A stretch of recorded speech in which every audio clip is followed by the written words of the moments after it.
Hi guys, welcome back to my channel. Today I'm going to show you how you can sign in with another account, or you can play with dual account in Dragonheir Silent God. So I made this video for beginner or new into this game.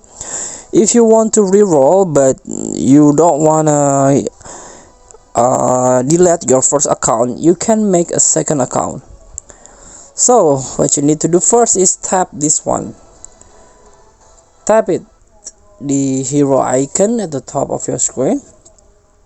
So this is my first account. It's login by Facebook.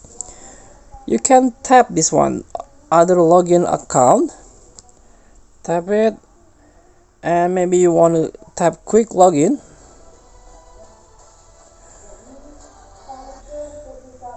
Like this, or sign in with another account. Like this, tap it. You can choose another account by Google account. Maybe you have another account in your Google account. You can try it, or start a new game with Google account. So thank you for watching. Don't forget to comment, like, and subscribe. Also click thanks button below. Enjoy the game.